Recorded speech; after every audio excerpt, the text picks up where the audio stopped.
Oke, assalamualaikum warahmatullahi wabarakatuh. Selamat malam teman-teman semua, teman-teman yang saat ini sudah hadir ya di YouTube, di kolom chat YouTube ini kalau saya lihat sudah banyak banget ya yang komen hadir-hadir. Jadi mungkin kita coba absen dulu ya. Kita coba absen dulu teman-teman yang saat ini sudah ada di kolom chat YouTube ya. Jadi di sini ada Mas Edwin ya, ada Mas Doni, ada Mas Dewangga dan ada beberapa teman lainnya ya kan. Oke, hadir-hadir. Sip. Mantap. Oke, jadi, kita, bertemu ya di live session kita yang pertama untuk Pro Academy di DTS untuk di 2022. Jadi, seperti yang sudah diinfokan ya ke teman-teman kalau kita itu bakal ada yang namanya live session yang akan membahas materi seputar apa yang akan dipelajari nanti. Jadi, materi yang akan kita bahas sama-sama ini adalah summary dari, materi yang akan teman-teman pelajari nanti, di modul-modul atau di, kelas-kelas yang ada di decoding gitu. Jadi kita akan sama-sama ngebahas summary apa saja yang mungkin hal-hal menarik yang, sudah diajarkan di modul yang ada di decoding gitu. Nah, di live session kita yang pertama ini, ya kan, kita akan coba berkenalan terlebih dahulu dengan Kotlin. Jadi apa sih itu Kotlin? Seperti apa cara memulai menuliskan atau membuat aplikasi dengan bahasa pemrograman Kotlin, itu kita akan bahas pada live session yang pertama ini. Nanti, di live session berikutnya kita akan coba membahas yang lebih advance lagi tentunya ya. Dan nanti di penghujung live session bakal ada bahasan-bahasan yang spesifik ke platform, Android. Jadi untuk, teman-teman yang ingin belajar Android ya khususnya, mungkin, kita belajar terlebih dahulu apa itu Kotlin, biar teman-teman nanti ketika terjun ke Android nggak bingung, ketika menggunakan Kotlin sebagai bahasa pemrograman ya. Oke, jadi, sebelum kita mulai atau kita masuk ke materi, mungkin saya akan memperkenalkan diri dulu ya, untuk teman-teman, biar teman-teman bisa tahu ya, siapa yang akan menyampaikan live session kita pada malam hari ini, dan teman-teman juga bisa berinteraksi ya. Jadi perkenalkan, nama saya Alfian Yusuf Abdullah, teman-teman bisa panggil saya Alfian. Saya associate Android developer dan, saat ini, menjabat sebagai Head of Reviewer di Decoding Indonesia. Jadi kalau nanti teman-teman submission ya, nah itu kemungkinan besar yang akan mereview submission teman-teman adalah saya ya. Jadi, teman-teman bisa mengikuti setiap sesi yang ada di live session ini dengan lancar, biar nanti pengerjaan submission-nya juga lancar dan mendapatkan rating yang sempurna. Ya. Jadi seperti itu perkenalan singkat dari saya, ya. Oke, kita lanjut ke yang berikutnya ya. Agar, live session kita pada malam hari ini dapat berjalan dengan lancar, jadi ada beberapa rules ya yang mungkin harus sama-sama kita sepakati dan tentunya harus sama-sama kita terapkan ya. Jadi, yang pertama adalah gunakan kolom chat, live chat YouTube untuk bertanya, bukan untuk melakukan presensi. Jadi untuk teman-teman nggak perlu chat hadir-hadir di kolom, chat atau di live chat YouTube ya, karena untuk absensinya itu ada di tempat lain ya, bukan di kolom chat YouTube.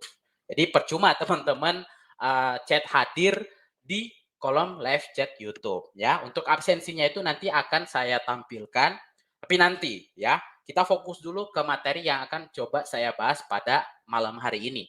Jadi untuk teman-teman sebaiknya nggak perlu lagi chat hadir-hadir di kolom, chat YouTube ya. Jadi seperti itu agar teman-teman yang ingin bertanya, mungkin ada yang penasaran, itu, pertanyaannya tidak tenggelam dengan chat hadir teman-teman ya. Jadi seperti itu. Oke, yang berikutnya jika ingin bertanya, pastikan kembali pertanyaannya itu relevan dengan pembahasan ya. Jadi kita hari ini bakal coba bahas perkenalan dengan Kotlin. Jadi pertanyaannya mungkin ya relate dengan apa yang kita bahas pada malam hari ini. Jadi kalau teman-teman punya pertanyaan yang lebih advance lagi, itu mungkin nanti bisa ditanyakan di live session yang berikutnya ya. Jadi seperti itu. Dan untuk pertanyaannya sebaiknya menggunakan format ya seperti yang sudah disampaikan di dokumen yang sudah teman-teman baca ya. Untuk bertanya sebaiknya menggunakan format yaitu dengan format yang bisa teman-teman gunakan yaitu hashtag tanya kemudian diikuti dengan pertanyaan yang ingin ditanyakan ya. Jadi seperti itu. Jadi kalau misalnya pertanyaannya nggak mengikuti format, ya mohon maaf kita nggak bisa jawab ya.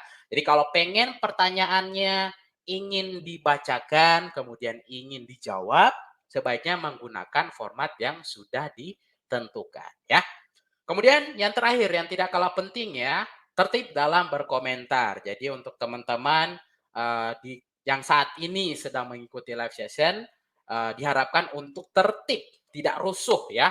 Jadi kalau misal ada teman-teman yang sekiranya punya masih chat hadir di live chat, ya diingatkan saja ya, nggak perlu sampai berkata-kata kasar atau menghina atau memaki dan lain sebagainya ya. Jadi seperti itu. Oke, jadi langsung saja kita ke materi kita pada malam hari ini ya. Materi kita pada malam hari ini yaitu perkenalan Kotlin sebagai bahasa pemrograman ya. Jadi yang pertama, apa sih itu Kotlin? Mungkin teman-teman yang saat ini baru terjun di dunia development atau baru terjun di dunia pengembangan aplikasi dan langsung menggunakan Kotlin, bertanya-tanya ya, apa sih itu Kotlin? Ya kan? Mungkin teman-teman udah tahu ya kan, atau udah pernah dengar apa itu Kotlin mungkin di diskusi atau di forum-forum yang ada di sosial media ya. Jadi apa itu Kotlin? Kita bakal bahas sama-sama ya. Jadi apa itu Kotlin? Jadi Kotlin ini adalah sebuah bahasa pemrograman ya, tentunya bahasa pemrograman yang dibuat oleh JetBrains ya. Jadi JetBrains ini apa? Jadi JetBrains ini adalah sebuah perusahaan yang cukup banyak punya produk ya. Salah satu produknya itu adalah Kotlin yaitu bahasa pemrograman dan juga IDE yang mungkin nanti akan teman-teman pakai selama proses belajar nanti. Jadi Kotlin ini dibuat diinisialisasi itu tahun 2010 ya. Dan Kotlin ini sebagai bahasa yang bisa disebut baru ya, ini sama seperti Java. Mungkin teman-teman tahu ya bahasa pemrograman Java itu seperti apa dan kalau kita lihat dari namanya Java ini dia terinspirasi dari sebuah pulau. Sama seperti Kotlin. Jadi Kotlin ini juga nama pulau yang berada dekat dengan markas dari JetBrains itu sendiri, yaitu di Saint Petersburg, Rusia. Ya, jadi Kotlin ini sama juga gitu. Dia adalah nama pulau yang dijadikan referensi oleh JetBrains sebagai bahasa pemrograman yang ingin dibuat. Kemudian di 2016 Kotlin ini memasuki versi stabilnya dan resmi dirilis. Jadi selama periode 2010 sampai 2016 Kotlin ini dikembangkan, dilihat komunitas atau depend dari komunitasnya itu seperti apa. Nah, kemudian apa yang dibutuhkan diterapkan di Kotlin ini gitu loh. Nah, di tahun berikutnya yaitu di 2017 Google secara resmi mengumumkan mendukung Kotlin di pengembangan aplikasi Android. Jadi, di tahun 2016 ketika Kotlin ini dirilis pertama kali, itu kita atau Android, pengembangan aplikasi Android itu hanya bisa menggunakan Java. Jadi kalau kita ingin menggunakan Kotlin, itu kita harus install plugin terlebih dahulu ya. Jadi 2017 Google secara resmi mengumumkan mendukung Kotlin di Android. Jadi saat 2017 ketika kita ingin menggunakan Kotlin, kita tidak perlu lagi menginstal plugin-nya itu secara manual ya. Seperti itu. Kemudian di 2 tahun berikutnya ya, Google mengumumkan Android development akan diutamakan dengan Kotlin atau istilahnya itu Kotlin first. Apa sih artinya? Jadi kalau misal teman-teman lihat dokumentasi yang saat ini ada di dokumentasinya Android, itu dulu masih menggunakan bahasa pemrograman Java. Nah, sekarang dokumentasi Android itu sudah menggunakan Kotlin yang utama. Kita tetap tentu masih bisa melihat ya dokumentasi yang ditulis dengan Java. Tapi ketika kita pertama kali membuka dokumentasi, bahasa yang pertama kali akan kita lihat adalah bahasa Kotlin. Dan masih banyak lagi ya kolaborasi yang dilakukan oleh Android dan Kotlin ini. Nanti bakal aku coba bahas sedikit ya tentang kolaborasi yang sudah dilakukan ya, yang sudah dilakukan oleh Android dan Google itu sendiri ya. Jadi seperti itu. Sorry, bukan itu. Jadi kolaborasi antara Kotlin dan Android untuk untuk pengembangan aplikasi Android ya. Jadi seperti itu untuk mungkin sejarah singkat ya dari bahasa pemrograman Kotlin. Nah, kemudian, Kotlin ini ya layaknya seperti bahasa pemrograman yang lain ya. Jadi Kotlin ini juga memiliki paradigma, ya. Mungkin secara kasar paradigma ini adalah gaya bagaimana cara kita menuliskan, kode ya, jadi seperti itu. Nah, di Kotlin ini, paradigma yang ada di Kotlin ini dia mendukung 2 paradigma yang saat ini bisa disebut sebagai paradigma yang populer. Jadi paradigma yang pertama itu yang bisa kita gunakan untuk mengembangkan aplikasi menggunakan Kotlin, itu yang pertama ada Object Oriented Programming. Jadi, suatu bahasa pemrograman bisa diklasifikasikan ke dalam OOP atau Object Oriented Programming jika data dan metode yang digunakan untuk memanipulasinya disimpan sebagai satuan unit yang bisa disebut dengan objek ya. Jadi seperti itu untuk OOP atau Object Oriented Programming. Kemudian yang berikutnya adalah functional programming. Nah, functional programming ini adalah salah satu paradigma yang bisa disebut sebagai paradigma yang populer, yang atau saat ini lagi populer di kalangan developer. Jadi paradigma ini dia memperlakukan komputasi sebagai evaluasi fungsi matematika dan menghindari perubahan keadaan atau state dan data yang bisa berubah. Ya, jadi seperti itu 2 paradigma yang bisa kita gunakan ketika mengembangkan aplikasi menggunakan Kotlin, ya. Nah, selain multi paradigma, Kotlin juga dia mendukung yang namanya multi platform. Jadi mungkin teman-teman pernah mendengar apa sih itu multi platform? Jadi kalau teman-teman yang sebelumnya pernah mendengar multi platform, ya kita ngoding sekali aplikasi kita bisa dijalankan di beberapa platform, baik itu web, desktop, mobile, Android, mobile iOS, itu adalah multi platform. Nah, konsep dari multi platform yang ada di Kotlin ini emang agak sedikit berbeda dengan konsep multi platform yang ada di bahasa pemrograman lain gitu. Nah, multi platform di Kotlin itu terbagi atas 3 bagian atau kita sebutnya 3 modul ya. Jadi yang pertama itu ada yang namanya common module. Jadi common module ini dia berisi kode yang tidak spesifik ke platform apapun. Jadi kita bisa menempatkan komponen-komponen yang bisa digunakan oleh semua modul pada modul ini. Contohnya, misal kita ingin melakukan request data dari network. Nah, itu biasanya kan kita menggunakan library yang nggak depend ke platform tertentu. Nah, kita bisa menempatkan kodenya di common module. Kemudian yang berikutnya adalah platform module. Jadi platform module ini adalah pada modul ini kita bisa menambahkan komponen tertentu yang spesifik untuk satu platform. Jadi biasanya modul ini merupakan implementasi dari common module. Kemudian yang terakhir ada yang namanya regular module. Regular module ini merupakan modul umum yang menargetkan platform tertentu dan modul ini bisa depend atau menjadi dependensi dari platform modul. Ya, jadi seperti itu untuk multi platform yang ada di Kotlin. Kalau kita lihat bagannya seperti apa atau dependensinya dari ketiga modul tersebut, teman-teman bisa lihat bagan yang saat ini sedang tampil. Jadi, modul common itu yang seperti sudah saya jelaskan tadi, dia akan berada di paling atas, kemudian akan diikuti dengan platform modul atau regular modul. Contohnya kayak Common JS, Common JVM, ya kan? Kemudian untuk platform modulnya itu ada web, ada Android, ada backend, dan ada iOS ya. Jadi seperti itu konsep multiplatform yang ada di Kotlin ya. Jadi seperti itu. Oke. Nah, ini tadi, saya sempat membahas kolaborasi antara Kotlin dan Android ya, dan ini adalah salah satu wujud dari kolaborasinya, yaitu Android KTX.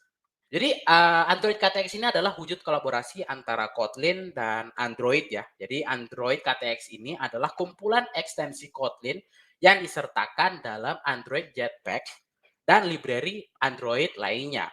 Jadi ekstensi ini memanfaatkan beberapa fitur yang emang khusus dibuat di Kotlin. Jadi beberapa fitur yang digunakan itu antara lain adalah extension function, extension property, lambda, name parameters, parameters default values, dan coroutine.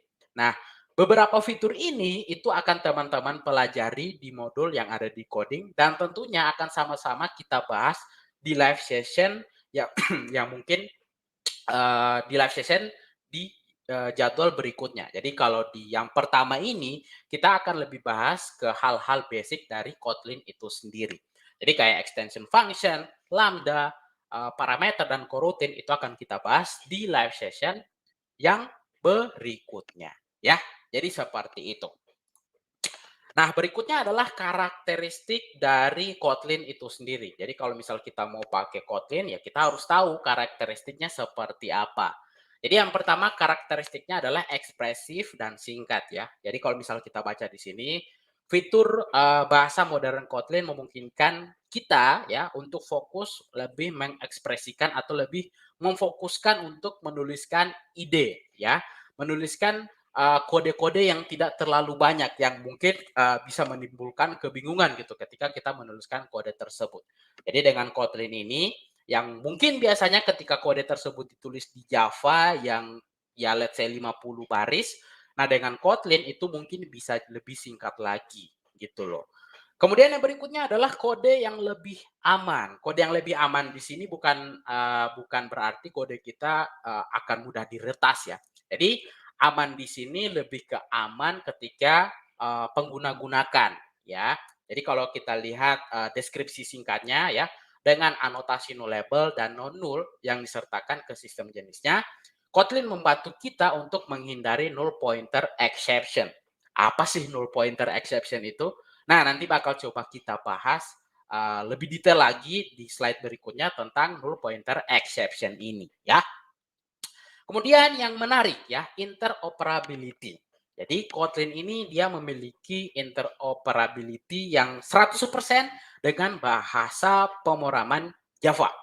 Jadi semisal kalau teman-teman sebelumnya sudah buat aplikasi dengan Java, kemudian teman-teman minat atau pengen project-nya ini selanjutnya dikembangkan dengan Kotlin. Jadi teman-teman tidak perlu melakukan refactor keseluruhan kode menggunakan Kotlin, itu teman-teman tidak perlu lakukan. Jadi teman-teman bisa langsung menuliskan kode di mana kode yang sebelumnya Java, kemudian teman-teman pengen menuliskan dengan Kotlin. Nah, itu bisa. Jadi ketika kita coba jalankan, itu project atau aplikasi kita bisa dijalankan dengan lancar gitu. Jadi kita nggak perlu khawatir lagi, kita nggak perlu melakukan refactor lagi, dan kita nggak perlu apa ya, kita nggak perlu capek-capek ya untuk memikirkan bagaimana cara untuk melakukan refactor tersebut ya. Kemudian yang berikutnya yang tidak kalah menarik ya, serentak dan terstruktur. Jadi coroutine Kotlin ya yang dimention di sini itu dia menyederhanakan pengurangan asinkron yang membuat tugas umum seperti panggilan jaringan atau network request dan update database menjadi lebih sederhana dan berperforma tinggi ya. Jadi seperti itu teman-teman karakteristik dari Kotlin itu sendiri. Kemudian yang berikutnya yang sangat menarik nih. Jadi mungkin teman-teman penasaran apa saja sih aplikasi yang sudah dibuat dengan Kotlin. Jadi kalau kita lihat di sini itu udah ada Eee, beberapa aplikasi ya yang di-highlights di Google, itu yang dibuat, dengan Kotlin. Jadi kalau kita lihat di sini ada Gojek ya. Jadi kalau teman-teman lihat di sini ada Gojek, yang di mana ya Gojek ini emang sudah dibuat dengan Kotlin ya. Jadi, tim engineering-nya, si Gojek ini dia sudah menggunakan bahasa Kotlin untuk mengembangkan aplikasi Gojek ya. Jadi seperti itu. Kemudian kalau kita lihat di sini masih banyak lagi ya kayak Trello, Twitter, Airbnb, Evernote, Slack, Reddit, Udacity, New York Times, dan banyak lagi itu sudah dibuat dengan bahasa Kotlin, ya. Jadi untuk teman-teman yang masih ragu, kalau misal ini mau ngembangin aplikasi pakai Kotlin nggak ya? Ya udah langsung digas aja pakai Kotlin, ya. Jadi seperti itu. Kemudian ada info menarik ya terkait Kotlin ini. Jadi si Kotlin ini pernah menjadi apa ya, bahasa dengan pertumbuhan tercepat ya, di survei yang sudah dilakukan oleh YouTube pada tahun 2018.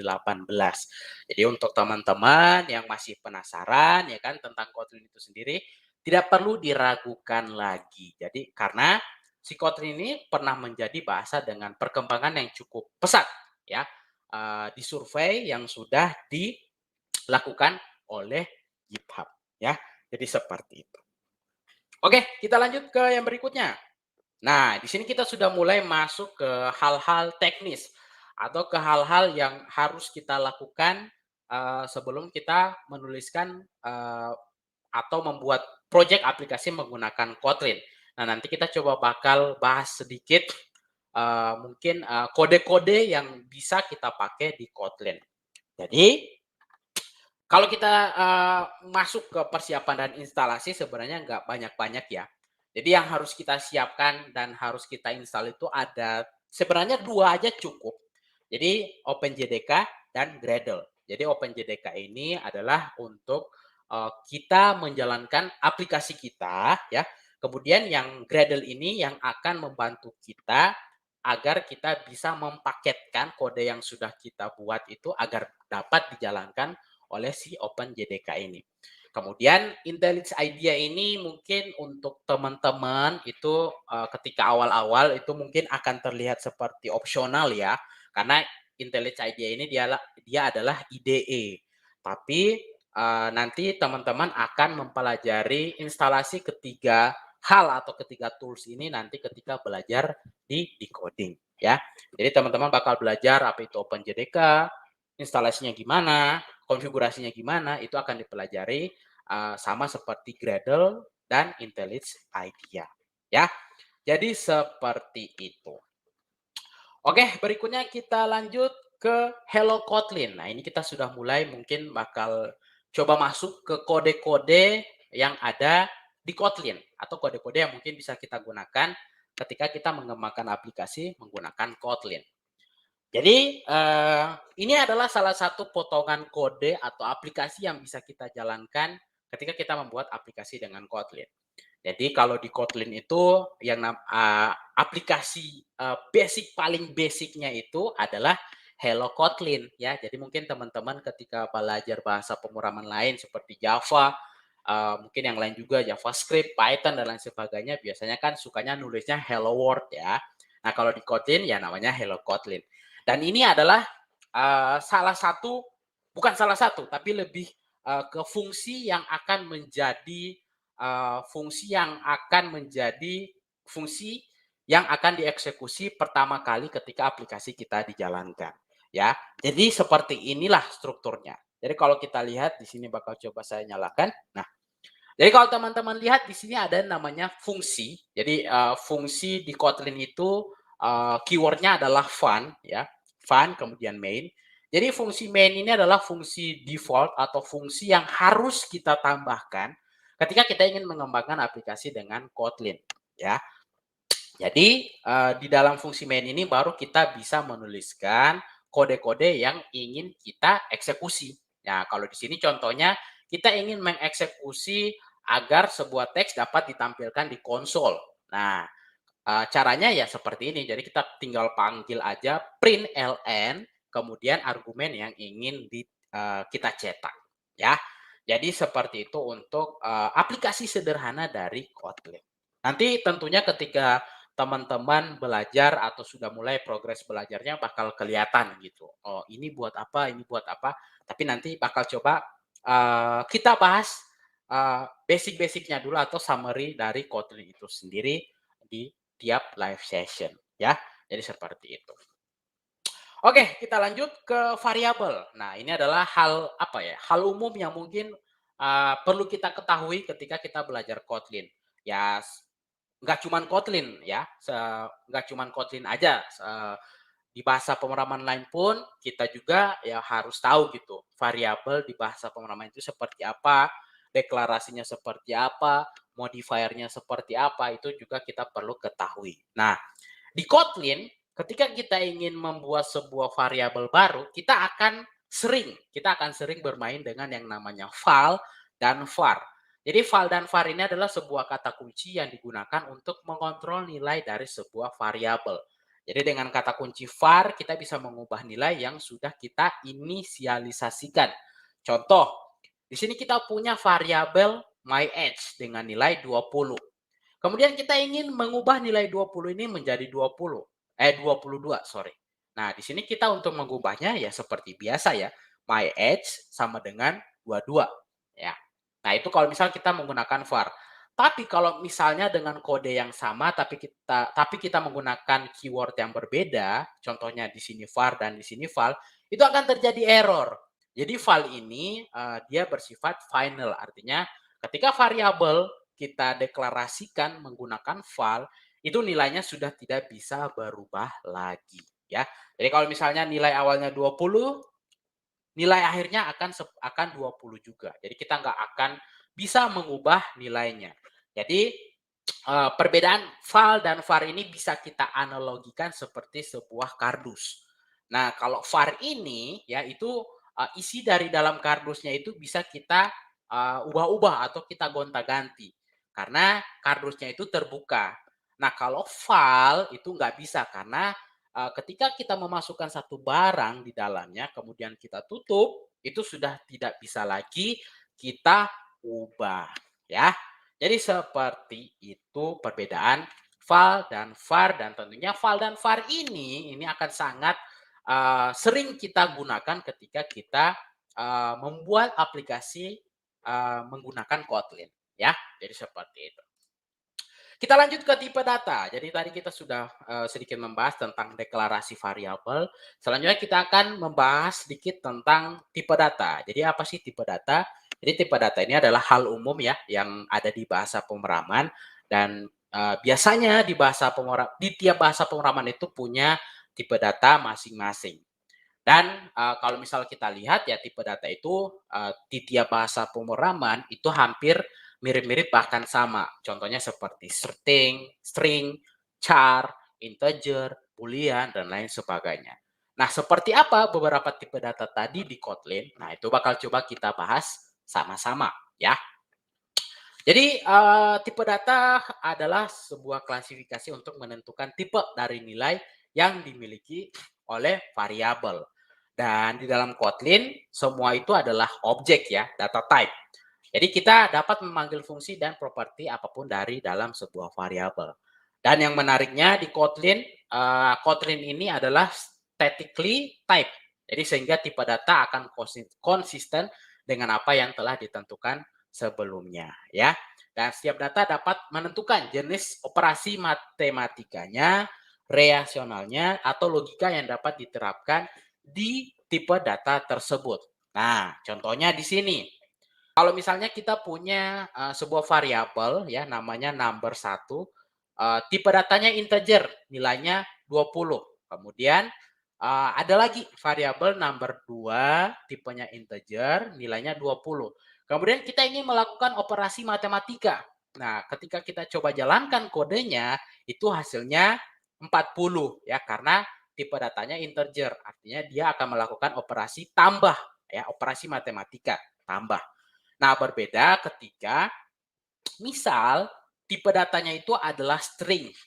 Nah, kalau misal tipe datanya itu string, operasi yang akan dilakukan adalah operasi concat atau menggabungkan dua buah string menjadi satu string yang utuh, ya. Jadi seperti itu. Itu adalah tipe data. Selanjutnya kita akan coba masuk lebih dalam lagi macam-macam tipe data itu seperti apa. Jadi kalau kita lihat di sini dan sudah saya sebutkan tadi ya, jadi tipe data yang ada di Kotlin ini kurang lebih sama seperti tipe data yang ada di bahasa pemrograman lain. Jadi yang pertama kalau kita lihat di sini itu ada tipe data char, kemudian ada string, ada integer atau angka integer ya. Jadi angka integer itu ada berbagai macam. Jadi ada byte, ada short, ada integer, ada long. Kemudian yang angka fraksional ya, ada float dan ada double. Dan kalau kita lihat di sini ada boolean dan array juga. Dan kalau kita lihat di sini itu perbedaan ya. Perbedaan antara char dan string itu bisa langsung kelihatan ya. Kalau char itu dia teks tapi satu karakter. Nah, kalau string itu dia bisa beberapa karakter. Dan kalau kita lihat perbedaannya itu ada di nilai ya. Jadi kalau char itu dia menggunakan tanda petik 1, kalau string itu menggunakan tanda petik 2. Kemudian kalau untuk angka integer contoh nilainya bisa dilihat ya di sini dari batas bawah sampai batas atasnya itu seperti apa. Kemudian untuk float atau angka fraksional ya bisa dilihat di sini juga. Kemudian boolean ada true atau false. Kemudian yang terakhir adalah array. Yang tentunya kita bakal coba bakal coba breakdown sedikit beberapa macam tipe data ini ya. Jadi langsung saja kita masuk ke yang pertama yaitu char. Jadi deklarasi char kurang lebih seperti ini ya. Jadi deklarasinya itu file, karakter, kemudian kita tuliskan tipe datanya apa, kalau di sini char, kemudian nilainya bagaimana. Jadi kalau kita lihat di sini nilainya itu A, artinya cuma satu karakter. Dan kalau misal kita masukkan beberapa karakter, itu dia akan terjadi error ya. Jadi seperti itu. Jadi perlu dicatat ya. Perlu dicatat kalau misal char itu dia hanya bisa menyimpan satu karakter ya. Itu simpelnya. Kemudian kita masuk ke string. Nah, kalau string ini unik ya. Mungkin ada fitur yang bisa kita manfaatkan dari string ini yang bisa disebut sebagai fitur yang menarik. Jadi kita bahas dulu string itu seperti apa. Jadi deklarasi string kurang lebih seperti ini ya. Jadi file teks kemudian nilainya atau nilai teks dari variabel teks itu sendiri. Jadi kalau kita lihat di sini nilai dari variabel teks adalah Kotlin ya. Kita lihat di sini Kotlin. Kemudian kita pengen memanggil fungsi atau properti dari variabel ini. Ya karena kenapa itu bisa dilakukan? Karena ya Kotlin ini mendukung paradigma OOP ya atau Object Oriented Programming. Makanya kita bisa memanggil properti dan fungsi. Nah, di sini kita lihat kalau kita menggunakan properti length. Length ini maksudnya adalah panjang karakter dari variabel teks. Nah, kemudian kita coba print menggunakan fungsi print ya. Di sini kalau kita lihat ada beberapa penggabungan atau concat string ya. Jadi kalau kita lihat di sini dia ada sebuah string ya di baris yang pertama ini, kemudian diikuti dengan plus atau operator untuk menggabungkan string, kemudian teksnya, kemudian panjang dari teks tersebut. Nah, kalau kita lihat di sini itu si Kotlin-nya itu ada tanda petik. Nah, gimana cara menggunakan tanda petik tersebut? Karena kalau misal kita menggunakan tanda petik akan terjadi error ya.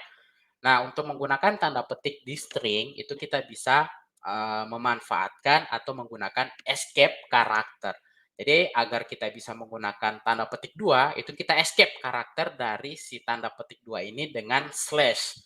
Nah, kalau seperti ini kita bisa menggunakan tanda petik 2 di dalam string.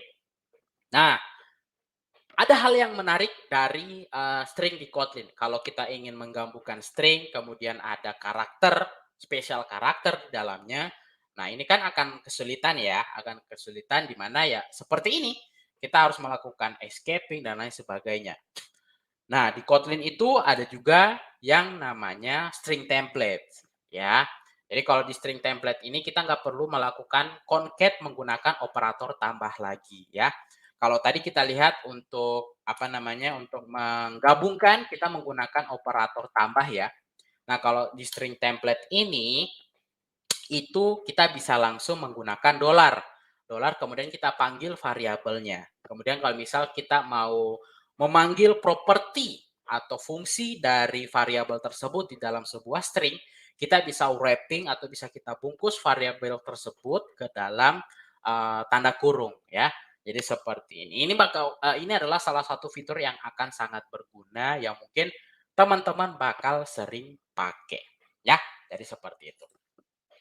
Oke, yang berikutnya adalah array, tipe data array. Jadi sebuah tipe data yang memungkinkan kita untuk menyimpan multiple objek di dalam sebuah variabel.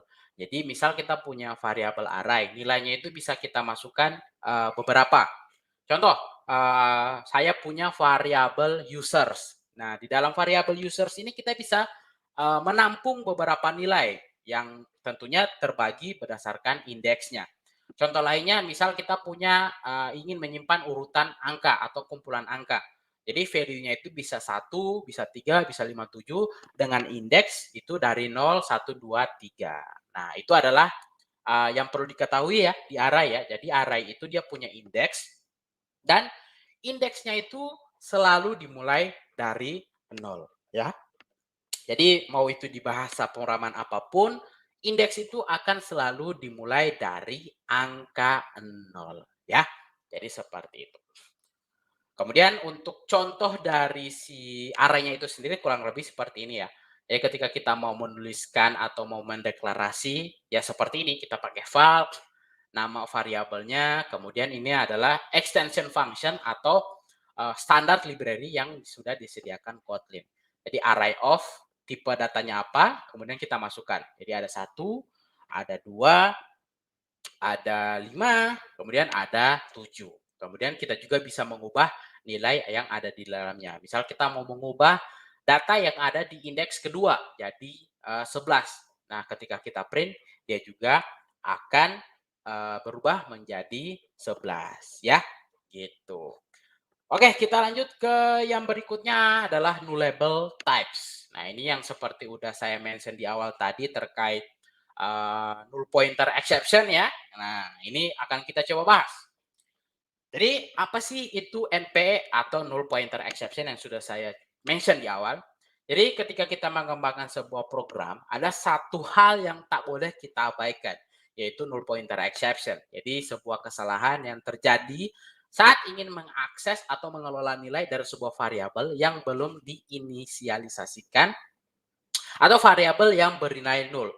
Karena sangat umum terjadi dan bisa berakibat fatal. Dan NPE ini itu terkenal dengan istilah the billion dollar mistake. Dan dalam penanganannya kita harus berhati-hati karena NPE ini dapat menyebabkan aplikasi yang kita kembangkan ini itu bisa rusak saat digunakan oleh pengguna. Jadi bagaimana cara mengatasi atau menghindari si NPE ini? Ya, jadi untuk menggunakan atau menghindari NPE ini ada beberapa cara ya yang bisa kita gunakan dan di Kotlin itu dimudahkan untuk mengelola variabel nullable sehingga dapat meminimalisir terjadinya null pointer exception.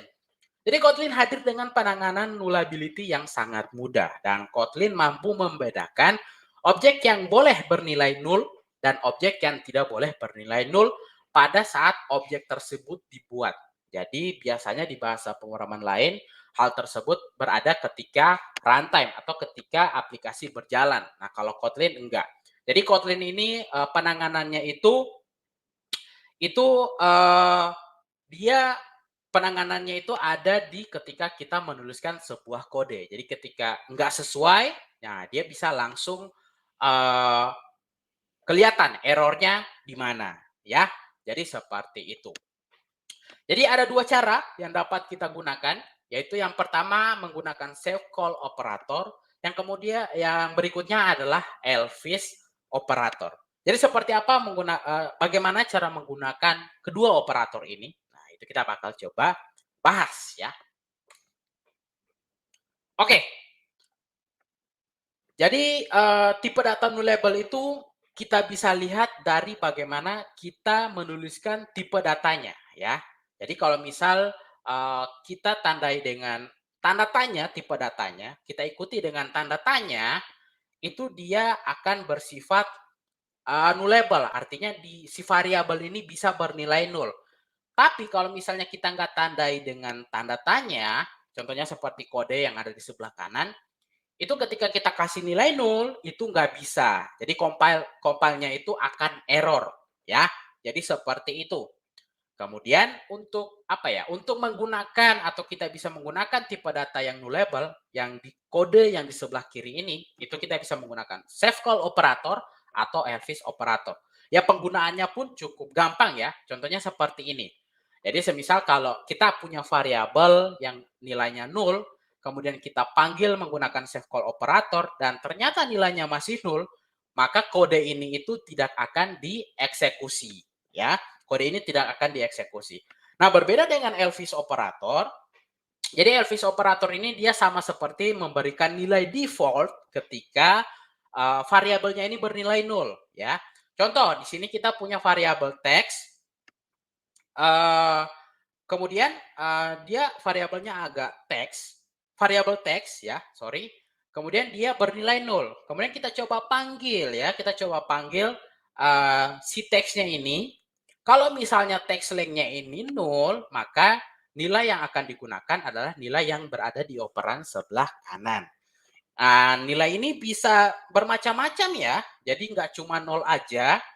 Jadi banyak banget yang apa ya, berbagai macam nilai itu bisa kita gunakan ya. Jadi nggak cuman apa ya? Jadi nggak cuman nol aja. Jadi contoh misal kita mau mengembalikan nilai string. Nah, kita juga bisa kita mau mengembalikan nilai boolean. Nah, bisa juga ya. Jadi seperti itu ya untuk penggunaan atau bagaimana cara kita menghindari null pointer exception yang ada di Kotlin. Ya. Jadi seperti itu. Oke, kita lanjut ke yang berikutnya, yaitu operator dasar. Jadi ketika kita belajar bahasa pemrograman, salah satu hal yang mungkin akan kita temui ya, akan kita temui itu biasanya operator-operator yang bisa kita gunakan. Contohnya kayak operator aritmatika, kemudian operator assignment ya. Jadi seperti itu ya. Oke, kita langsung yang pertama, yaitu operator aritmatika. Jadi di Kotlin itu ada beberapa operator aritmatika yang disupport ya.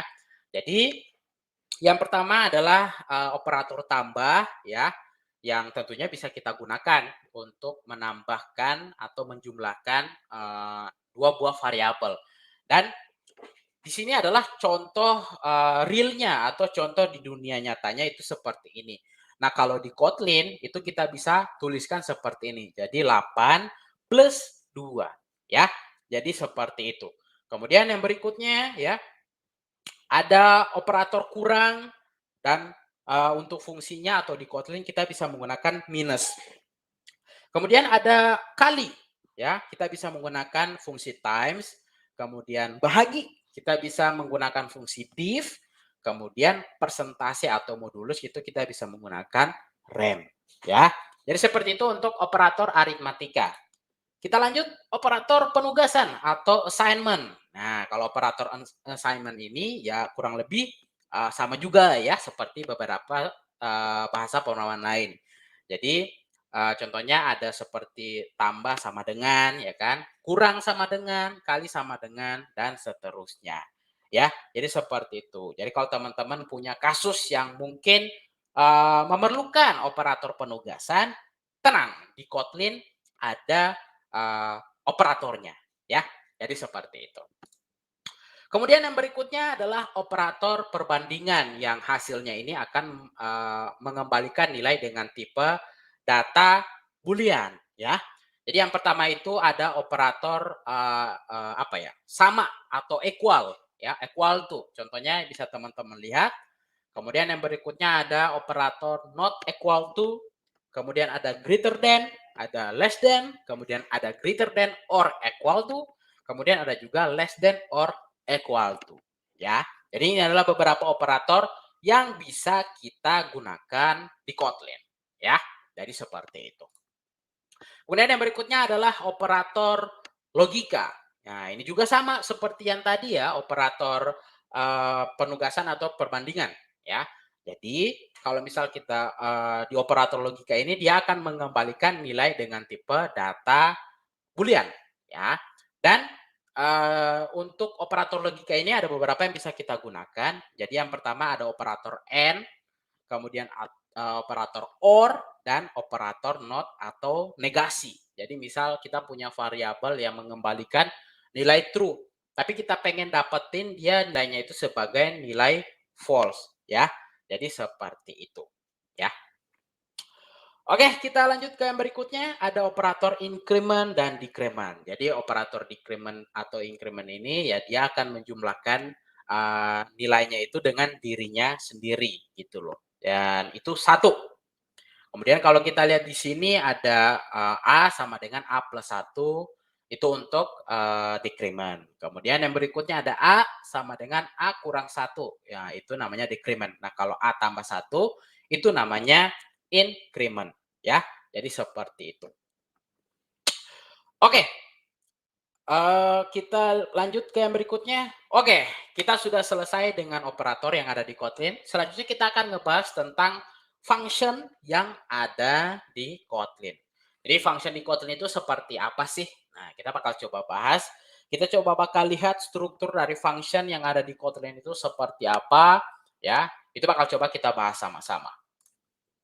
Oke, jadi fungsi yang ada di Kotlin. Jadi fungsi function atau fungsi merupakan sebuah prosedur yang memiliki keterkaitan dengan pesan atau objek.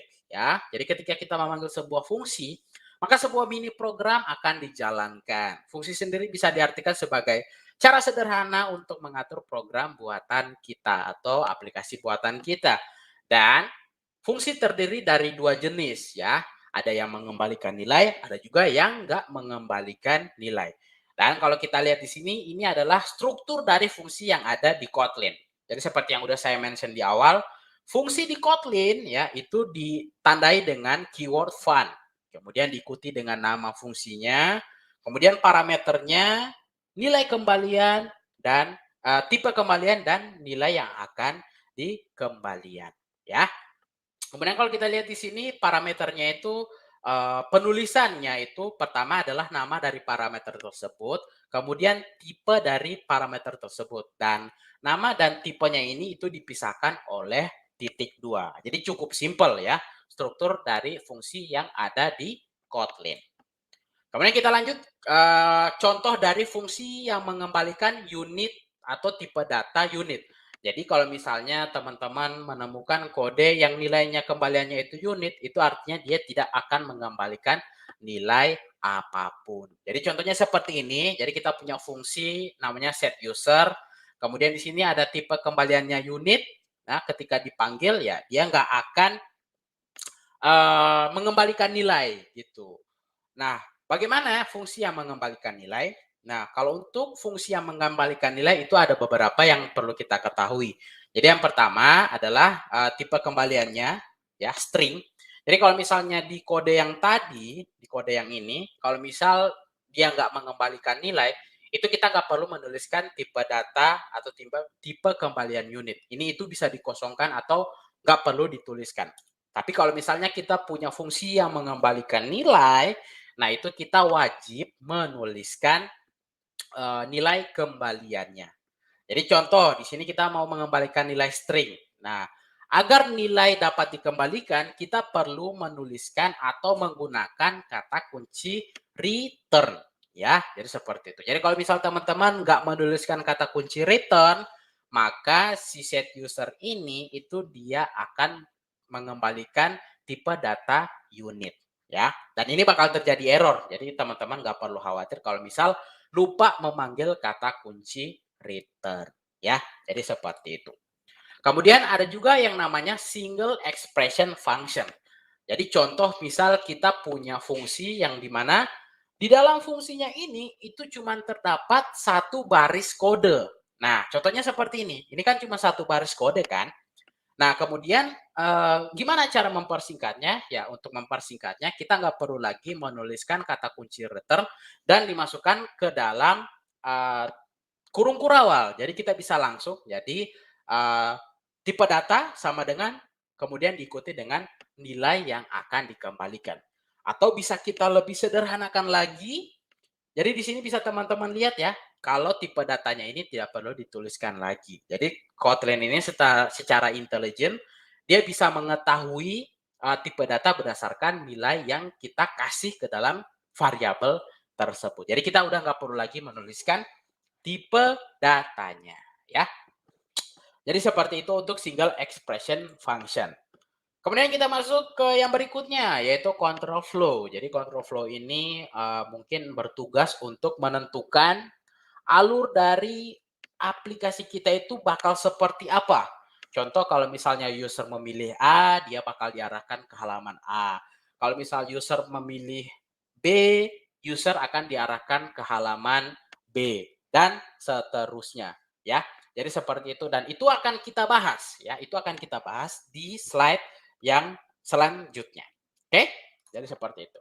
Jadi yang pertama control flow yang ada di Kotlin atau yang bisa kita gunakan itu ada yang namanya if statement. Dan ketika kondisinya true maka akan dieksekusi di dalam blok tersebut. Nah contohnya di sini ya.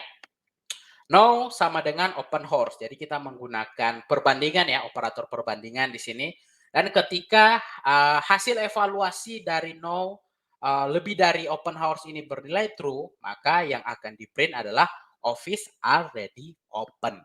Kemudian yang berikutnya ada no sama dengan open horse atau equal open horse. Nah, maka si wait a minute office will open ini itu yang akan dieksekusi. Kemudian yang terakhir ada office is closed ya. Kemudian yang terakhir adalah office is closed kalau misal dari kedua hasil evaluasi ini nggak ada yang mengembalikan nilai false ya. Jadi seperti itu. Kemudian ada juga yang namanya if statement dan if expression. Jadi di Kotlin itu if itu bisa bertindak sebagai expression, tapi bisa bertindak juga sebagai if statement. Jadi kalau if statement ini artinya si if-nya ini tidak mengembalikan nilai, berbeda dengan if expression ya. Jadi kalau kita lihat di sini ya fungsi print-nya ini berada di dalam masing-masing blok yang ada di if. Kemudian kalau misal kita lihat if expression itu dia kembaliannya seperti ini ya. Jadi misal kita lihat di sini ada variabel office sama dengan if ya. Kemudian apakah jika hasil evaluasi ini dia hasilnya bernilai true, maka nilai office already open itu akan menjadi value dari variabel office dan lain sebagainya. Dan fungsi printnya ini kita taruh di luar dari scope blok if itu sendiri ya, seperti itu. Jadi kita lanjut ke yang berikutnya, itu adalah perbedaan dari if statement dan if expression. Kemudian yang berikutnya when expression. Jadi when expression ini kurang lebih sama seperti switch case yang ada di bahasa pemrograman Java. Jadi dia kurang lebih sama seperti switch case ya. Jadi di sini kita tulis subjeknya apa, kemudian nilainya itu apa. Contoh di sini subjeknya value ya. Nilainya apa? 6, 7, 8. Nah, karena di sini nilainya 7 ya, maka blok 7 ini yang akan dieksekusi. Dan si when expression ini itu sama seperti if expression di mana dia dapat mengembalikan nilai ya. Jadi seperti itu. Kemudian contoh lain dari when statement atau when expression. Jadi dengan when ini kita juga bisa memeriksa tipe data dari sebuah subjek yang kita masukkan. Jadi kalau kita lihat di sini kita punya variabel any type dengan tipe data any ya. Kemudian kita lihat di sini dia nilainya itu 100L ya, long. Nah, ketika kita cek maka yang akan dieksekusi adalah yang di branch is long ini ya. Jadi seperti itu. Kemudian yang lain dia juga bisa digunakan untuk memeriksa apakah subjeknya ini dia berada di suatu rentan angka tertentu ya. Jadi seperti ini ya, bisa kita lihat ya. Ini adalah contoh lain dari penggunaan when statement atau when expression ya. Jadi seperti itu. Kemudian yang berikutnya ya, yang berikutnya adalah looping. Ya, ini juga salah satu apa ya konsep yang mungkin teman-teman harus ketahui ketika belajar Kotlin, ya. Nah, di sini kalau kita lihat, misal kita punya atau kita diminta untuk menuliskan menuliskan teks yang sama atau menampilkan teks yang sama di konsol 300 kali ya, atau 300 teks yang sama di konsol. Nah, kalau kita lihat di sini, kita bisa menuliskannya itu dengan kode yang ada di sebelah kanan. Tapi masa iya kita mau menuliskan kode yang sama ya, kode yang sama 100 atau 300 kali. Nah, untuk itu kita bisa meminimalisirnya dengan menggunakan yang namanya looping. Dan di sini contoh pertama adalah while loops ya. Jadi kalau kita lihat di sini pertama counter lebih dari 5, kurang dari 5, kemudian kita lanjut kita print. Jadi kemudian setelah itu counternya akan di increment. Jadi ketika counter ini dia bernilai 6, maka while ini akan akan dihentikan gitu. Jadi dia akan menampilkan sesuai dengan apa yang ada kita tuliskan di while tersebut. Kemudian ada juga yang namanya do while. Jadi perbedaannya apa antara while dan do while ini? Jadi kurang lebih sama ya, dia akan menghentikan iterasi ketika hasil evaluasinya itu bernilai false. Tapi kalau kita lihat perbedaannya, kalau while itu dia akan memeriksa terlebih dahulu sebelum eksekusi. Jadi dia akan memeriksa terlebih dahulu hasil evaluasi dari counter kurang lebih dari 5 ini, kemudian dia akan menjalankan kode yang ada di dalam bloknya. Dan berbeda dengan do while, kalau do while dia akan coba menjalankan terlebih dahulu, kemudian setelah kode di dalamnya itu dijalankan, baru dia akan melakukan pengecekan evaluasi apakah dia bernilai false atau bernilai true. Kalau bernilai true, dia akan melanjutkan proses iterasi. Kalau nilainya false, itu dia akan menghentikan proses iterasi. Ya, jadi seperti itu untuk perbedaan while dan do while. Nah, kemudian yang berikutnya adalah hal yang tidak boleh kita alami ketika kita menerapkan while atau do while. Nah, itu kondisi yang kita harus hindari adalah kondisi infinite loop. Jadi kondisi infinite loop ini adalah kondisi di mana ada satu proses ya yang dijalankan dan diulang-ulang tanpa henti sampai aplikasi kita itu crash. Dan kondisi ini terjadi karena hasil evaluasi dari yang ada di while ini dia akan bernilai true terus ya. Jadi kita harus hati-hati. Jadi pastikan kembali ya. Jadi kita harus pastikan kembali kalau kita mengubah mengubah nilai yang akan kita evaluasi di dalam while atau do while itu sendiri ya. Jadi teman-teman harus perhatikan betul ya terkait kondisi infinite loop ini. Oke, kita lanjut ke yang berikutnya yaitu break dan continue. Dan break dan continue ini bisa kita gunakan untuk melewati atau menghentikan proses perulangan. Contoh di dalam perulangan kita melakukan pengecekan. Kalau misal ada data yang nol, akan coba kita hentikan proses iterasinya ya. Kalau seperti itu ada juga yang melewati. Jadi kalau untuk menggunakannya cukup simpel.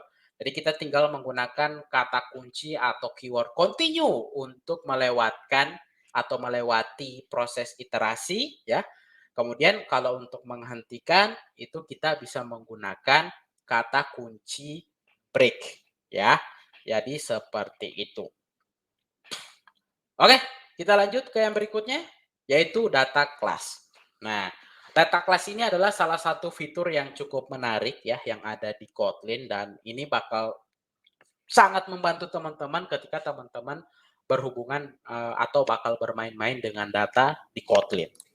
Jadi data class ini dia sebuah kontainer ya yang di dalamnya itu ya bisa kita gunakan untuk menyimpan data dan data class ini dia sudah memiliki beberapa fungsi turunan ya atau fungsi bawaan. Jadi yang pertama equals, kemudian ada fungsi toString, ada fungsi copy, ada fungsi getter setter. Apa itu getter setter? Nanti bakal coba aku atau saya jelaskan. Kemudian ada fungsi komponen end ya. Jadi seperti itu. Nah, bakal kita coba lihat. Jadi perbedaan kelas yang pada umumnya atau mungkin bakal kita temui ya di bahasa pemrograman lain dan data kelas yang ada di Kotlin. Jadi kalau kelas yang umum itu dia bentuknya seperti ini ya. Jadi kita deklarasi menggunakan kata kunci kelas ya. Kemudian di dalamnya itu ada terdapat beberapa variabel ya. Jadi seperti ini. Jadi variabel di sini dia sama seperti konstruktor. Jadi teman-teman juga akan mempelajari tersebut ya. Kemudian di dalamnya kita bisa deklarasi nilainya atau kelasnya itu seperti ini. Jadi kita bisa buat objek atau instance-nya lah ya. Itu seperti ini. Dan ketika kita coba print ya, kita coba print itu hasilnya akan seperti ini. Jadi nama kelasnya kemudian lokasi variabel ini di memori. Jadi angka 4D, 7E, 1886 ini adalah lokasi variabel ini di memori. Nah, kalau data kelas itu berbeda. Jadi kalau data kelas itu kita cukup langsung aja tambah kata kunci data ya. Kemudian untuk saat kita mencoba melakukan print ya, kodenya sama ya yang ada di dalam fungsi main. Jadi dia bisa langsung menampilkan nilai yang ada dari data kelas tersebut ya. Jadi berbeda dengan kelas umum yang mungkin bisa teman-teman gunakan ya. Jadi seperti itu. Kita lanjut ke setter atau getter. Jadi di sini itu dia menyediakan fungsi getter dan setter ya. Contoh misal di sini kita punya data class, kemudian di dalamnya itu ada var, ada age. Nah, kalau misalnya kita mau kalau misalnya kita mau membuat fungsi getter setter di bahasa pemrograman lain, biasanya kita akan membuat fungsinya itu secara manual ya, secara manual. Jadi kalau misal kita pengen mengubah ya kita panggil fungsi tersebut. Nah, kalau di Kotlin khususnya dengan data class kita nggak perlu lagi membuat fungsi getter setter tersebut karena akan secara default dibuat oleh Kotlin ya. Jadi contohnya seperti ini. Jadi kita mau getter nilai dari name. Ya, cukup seperti ini ya. Kemudian kita mau setter dari variabel name. Ya, jadi seperti ini. Jadi kita itu sama kayak melakukan assignment nilai dari sebuah properti. Jadi kita nggak perlu lagi menggunakan sebuah fungsi. Dan kalau misalnya kita cetak, nah kita bisa lihat di sini ya. Jadi nilai awalnya itu di coding, kemudian 17, dan setelah kita ubah nilainya di coding Indonesia dan nilainya 7. Nah, ketika dicetak, di sini akan kelihatan kalau hasil akhirnya adalah my name is decoding dan I'm 7 years old. Ya, jadi seperti itu untuk getter dan setter. Nah, kemudian yang berikutnya yang tidak kalah menarik dari data class ini, si data class ini dia mendukung salah satu fitur destruction declaration. Jadi mungkin teman-teman yang mungkin pernah ngoding JavaScript, nah mungkin pernah tahu ya apa itu destruction declaration. Nah, di Kotlin juga ada khususnya di data class. Jadi kurang lebih kodenya seperti ini ya. Jadi di sini ada user, Alex, user, kemudian kita bisa ekstrak ya variabel yang ada di dalam user ini menjadi sebuah variabel tersendiri. Dan yang harus diperhatikan dari destruction declaration ini kalau posisinya itu tidak boleh tertukar. Jadi yang pertama itu harus name, yang kedua itu harus age. Jadi kalau misalnya kita ketukar age pertama, name kedua, maka nilai dari age adalah name dan nilai dari name adalah age. Ya, jadi seperti itu. Kemudian kalau misalnya kita print ya sama ya, dia akan bertindak seperti variabel pada umumnya. Ya, jadi seperti itu. Oke, yang berikutnya adalah tentang collection ya, tentang collection yang mungkin ini juga salah satu hal yang bakal teman-teman pakai ketika mengembangkan aplikasi menggunakan Kotlin. Nah, jadi beberapa collection yang bisa kita tuliskan atau bisa kita gunakan di Kotlin itu ada beberapa. Jadi yang pertama itu ada list. Jadi yang pertama ada list yaitu dia dapat menyimpan kumpulan nilai dengan indeks ya.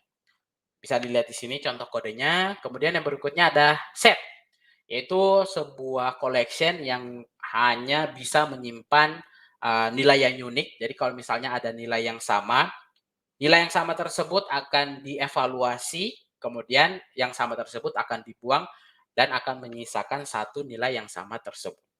Kemudian yang berikutnya adalah map ya, dan map ini dia menyimpan dengan format key value dan setiap kata kunci yang ada di dalam map ini tidak boleh sama. Jadi kalau misalnya ada yang sama, maka yang terbarulah yang akan digunakan, ya. Jadi seperti itu. Jadi teman-teman harus ingat kalau collection yang ada di Kotlin itu ada 3.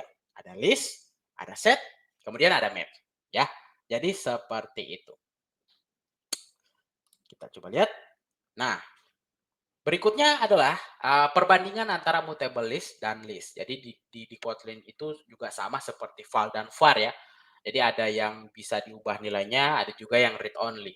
Nah, list di Kotlin juga sama. Jadi ada yang sifatnya mutable list dan ada juga yang sifatnya itu a list. Jadi list di sini tidak dapat diubah, tapi mutable list itu bisa diubah ya. Dan kalau kita lihat di sini ada beberapa contohnya ya.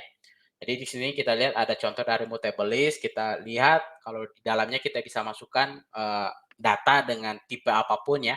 Jadi di sini kita coba masukin char, kita masukin string, kita masukin integer, kita masukin boolean dan kita masukin data class. Dan kita di sini kita juga bisa melakukan beberapa operasi seperti menambah, kemudian menambah dengan posisi indeks yang spesifik, kemudian mengubah dengan indexing operator, kemudian menghapus data berdasarkan indeksnya.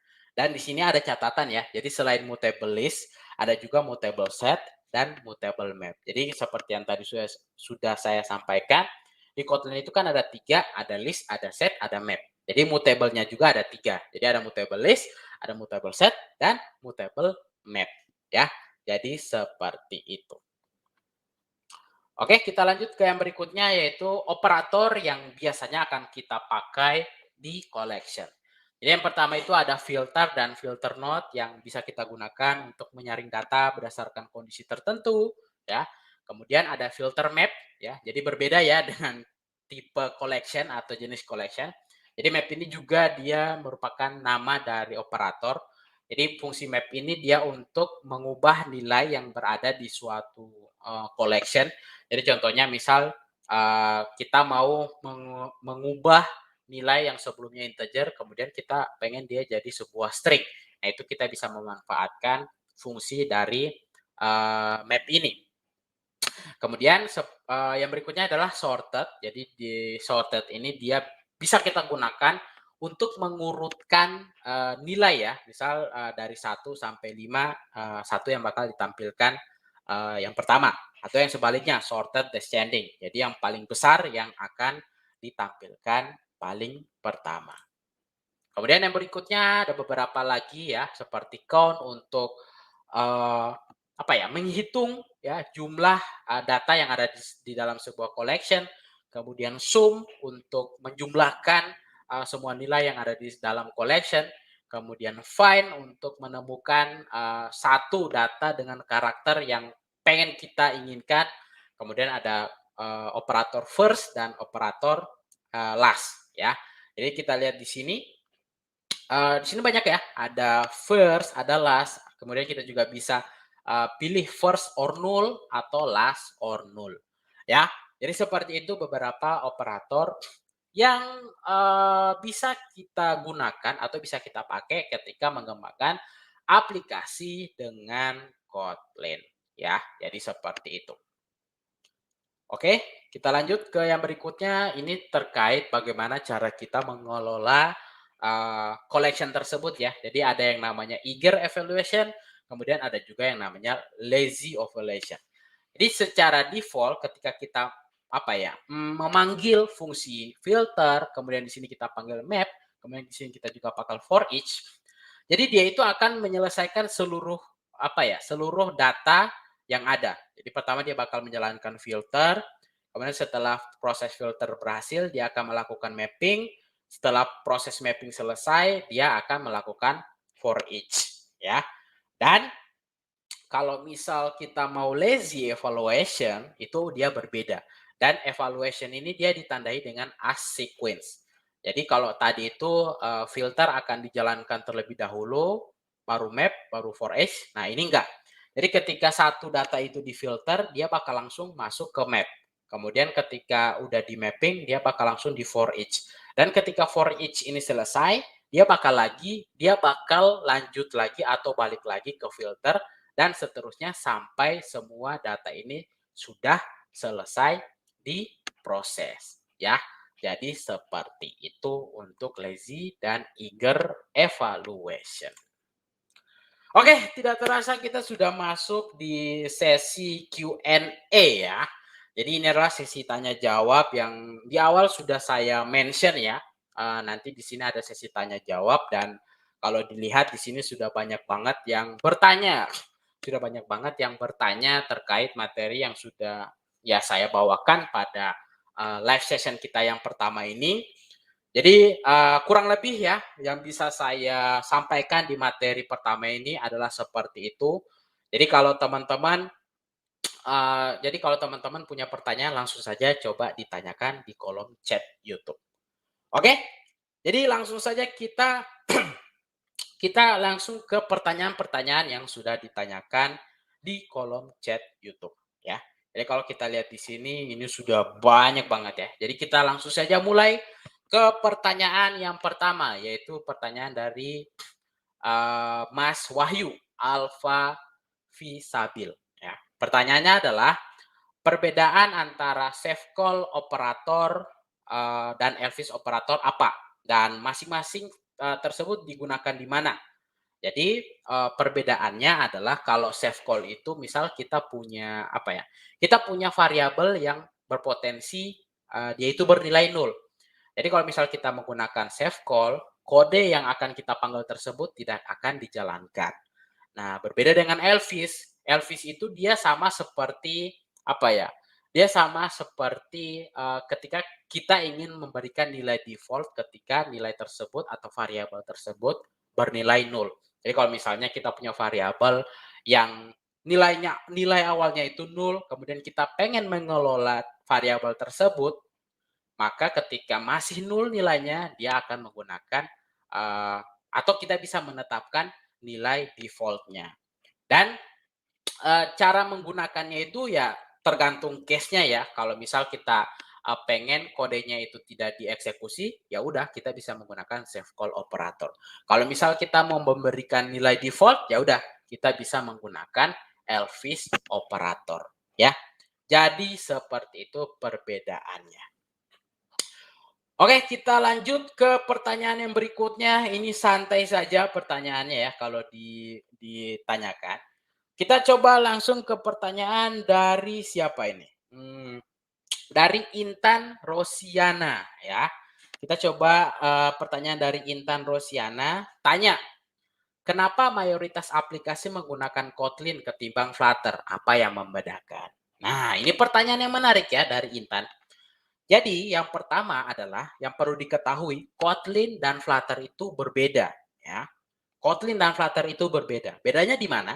Kotlin itu dia bahasa pemrograman, sedangkan Flutter dia adalah sebuah framework ya. Jadi udah beda.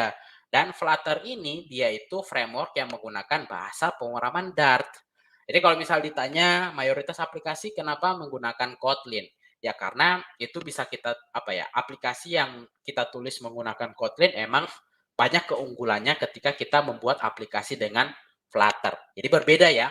Jadi menuliskan atau mengembangkan aplikasi menggunakan bahasa pemrograman Kotlin dan Flutter itu berbeda ya. Dan bedanya itu Kotlin adalah bahasa pemrograman dan Flutter adalah sebuah framework. Tapi kalau misal kita lihat ya sama-sama gitu, bisa digunakan untuk mengembangkan aplikasi Android.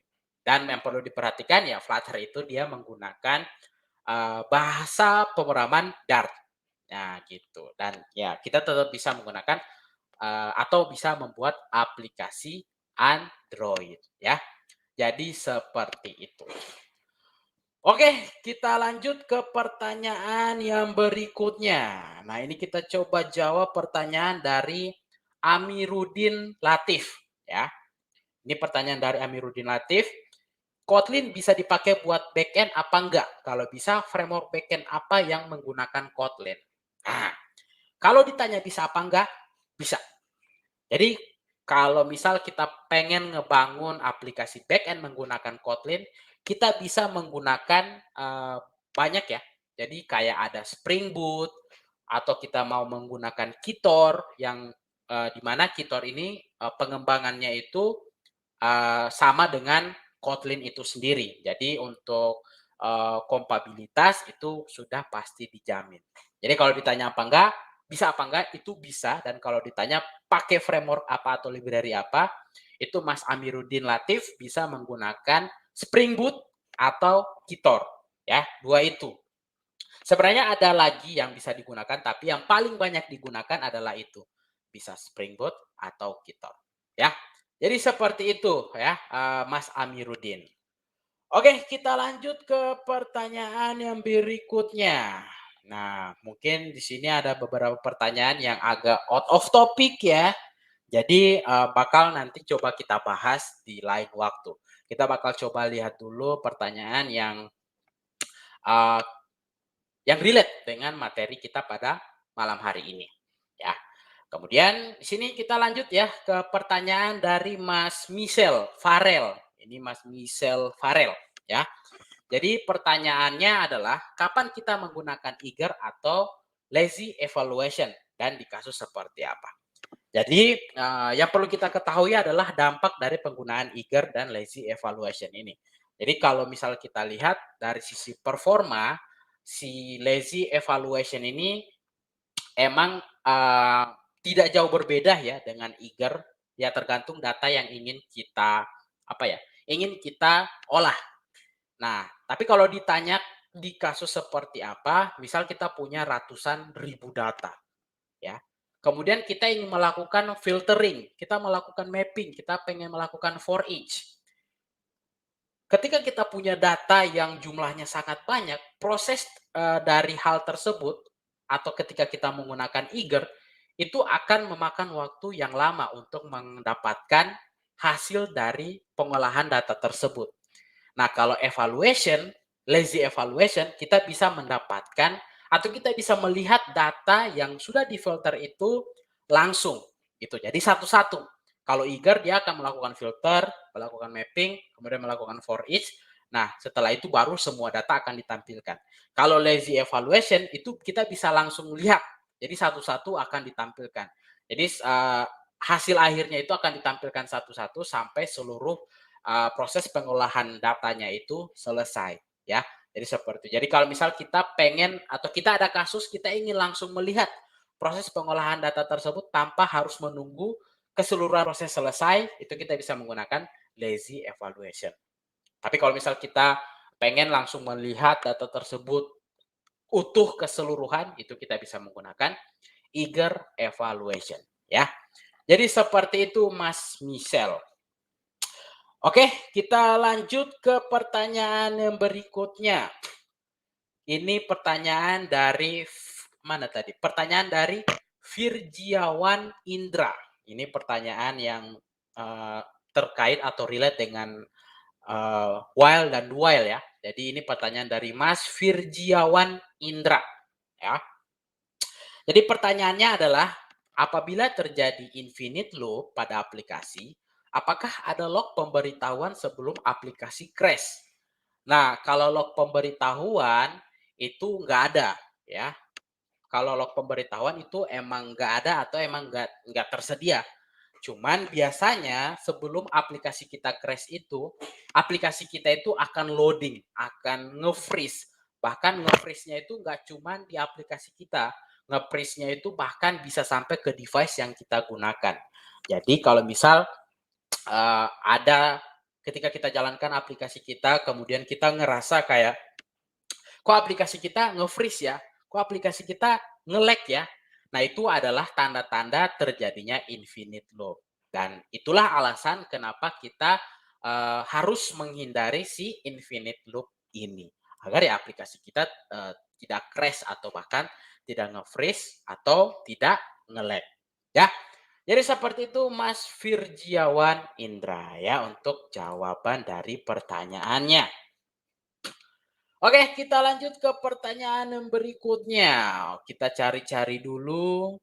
Oke, ini pertanyaan yang bagus ya. Jadi ini pertanyaan dari Ida Bagus Mahendra.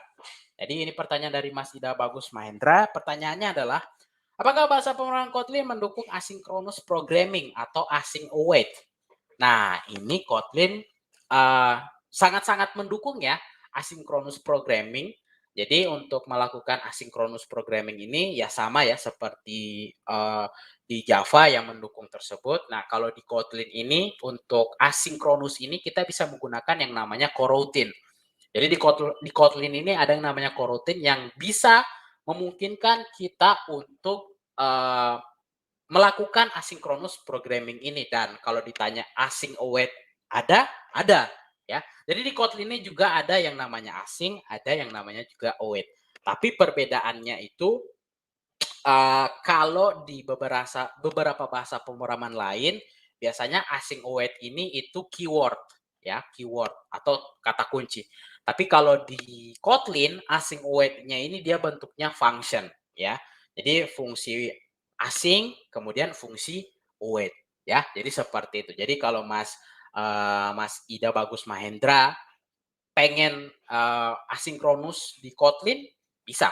Jadi nggak perlu khawatir. Oke, jadi seperti itu jawaban untuk Mas Ida Bagus Mahendra ya. Kita lanjut ke pertanyaan yang berikutnya. Mari kita coba lihat. Oke. Nah, ini pertanyaan yang bagus juga ya. Jadi pertanyaan dari Mas Marsani Idris ya. Ini pertanyaan Mas Marsani Idris. Jika kita ingin mengembangkan apps source Android Java, apakah sebaiknya menggantikan kode Java dengan Kotlin atau cukup implementasikan interoperability? Nah, ini sebenarnya balik lagi ya ke masing-masing preferensi ya. Jadi kalau misalnya ada project yang sebelumnya sudah sudah dibangun dengan bahasa Java, kemudian kita pengen menuliskan fitur berikutnya atau improve kode berikutnya itu dengan Kotlin. Nah, itu bisa kita interoperability. Tapi misalnya kalau kita masih mau buat project dari awal atau dari nol, itu sebaiknya langsung saja menggunakan Kotlin ya. Jadi sebenarnya bisa aja tetap menggunakan Java, tetap menggunakan Kotlin. Tapi kalau dari Google itu sendiri itu merekomendasi kalau kita itu sebaiknya menggunakan Kotlin ya. Jadi seperti itu Mas Marsani. Oke, kita lanjut ke pertanyaan yang berikutnya. Nah, ini pertanyaan dari siapa ya? Mari kita lihat. Pertanyaan dari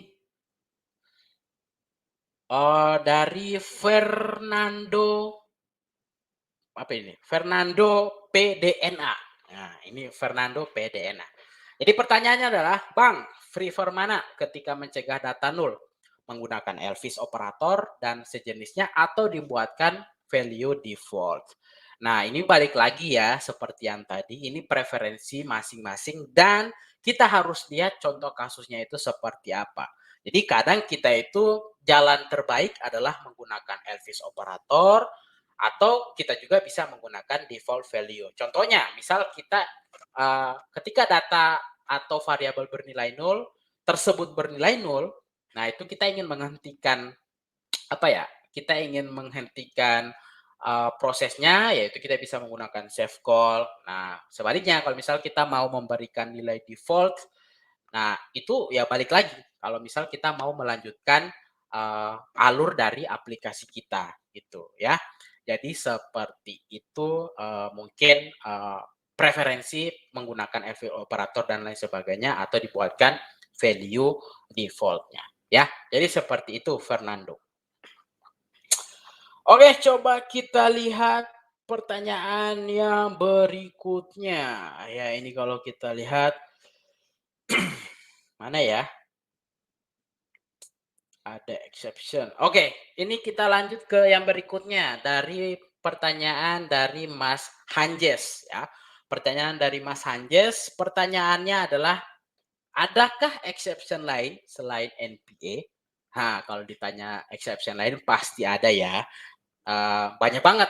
ya, kayak ada array index outbound, number format, kemudian JSON, database, kemudian apalagi ya, pokoknya banyak banget exception yang ada selain NPA ya. Jadi seperti itu. Dan kenapa NPA yang di-highlight? Karena NPA ini yang apa ya, yang seperti saya bilang di awal tadi kalau NPA ini dia adalah sebuah kesalahan yang bisa merugikan kita sebagai pengembang. Makanya di-highlight dan tentunya harus kita hindari ya. Jadi seperti Oke, seperti itu jawaban untuk pertanyaan dari Mas Hanjes. Kemudian kita lihat atau kita lanjut ke pertanyaan yang berikutnya yaitu dari Mas Ardan Diaska. Nah, ini pertanyaan menarik juga ya karena berhubungan dengan komparasi.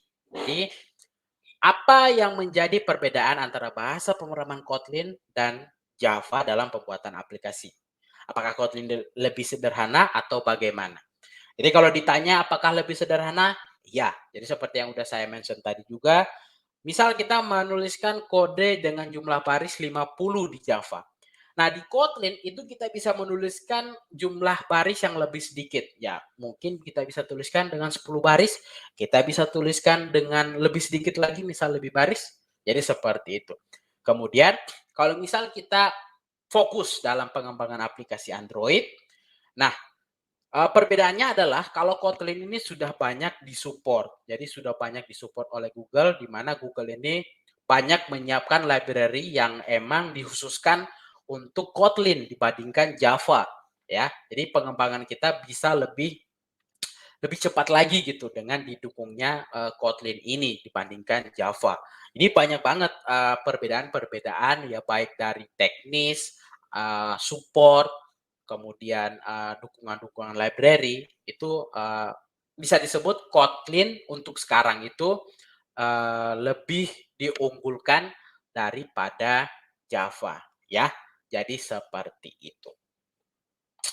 Oke, jadi kita lanjut ke pertanyaan berikutnya ya. Kalau di sini sebenarnya banyak banget pertanyaan, jadi mohon maaf jika tidak bisa dijawab ya. Kemudian kita lanjut ke pertanyaan berikutnya dari Mas Helmi Yusuf Effendi ya. Kalau kita lihat pertanyaannya di sini, koreksi Mas kalau salah. Char hanya bisa diisi satu karakter kan ya? Boleh dikasih contoh kasus penggunaannya mungkin? Nah, jadi benar ya kalau char itu cuma bisa diisi dengan satu karakter saja. Dan contoh penggunaannya misal kita ingin mendapatkan karakter terakhir dari sebuah teks dan karakter terakhir dari sebuah teks. Nah, itu kita bisa memanfaatkan char karena dalam sisi penggunaan memori juga menjadi lebih efisien ya ketika kita menggunakan char dibandingkan menggunakan string dengan beberapa karakter ya. Jadi seperti itu contoh kasus dari penggunaannya. Kalau untuk char dengan satu karakter itu benar ya. Jadi seperti itu Mas Helmi. Oke, kita lanjut ke pertanyaan yang berikutnya. Kita lihat. Nah, ini pertanyaan yang menarik ya. Pertanyaan dari Yusran. Nah, ini pertanyaan dari Yusran ini berhubungan dengan multiplatform.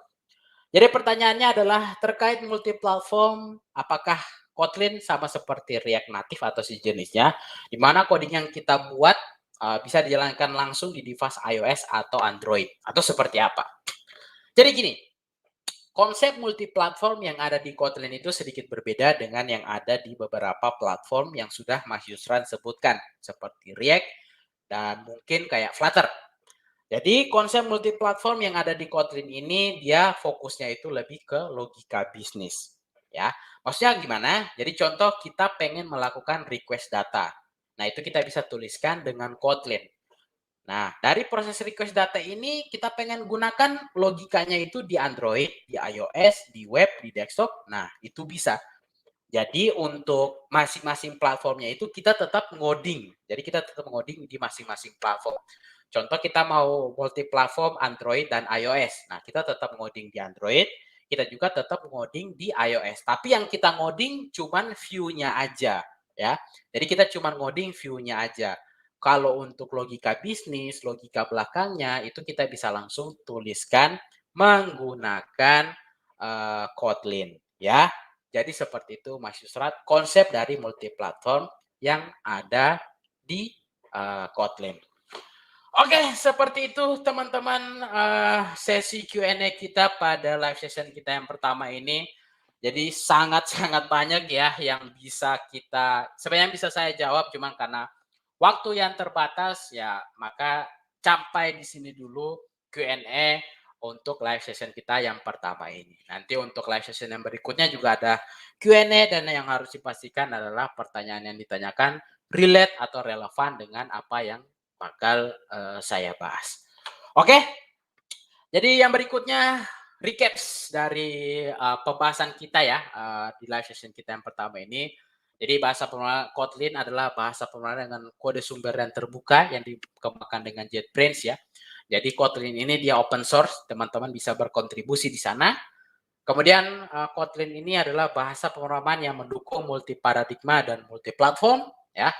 Kemudian si Kotlin ini dia bisa meningkatkan produktivitas dengan karakteristiknya ya. Kemudian yang terakhir si Kotlin ini adalah bahasa pemrograman yang memiliki ekosistem yang sangat kuat ya. Jadi seperti itu recaps dari live session kita di hari pertama ini atau di live session kita yang pertama ini.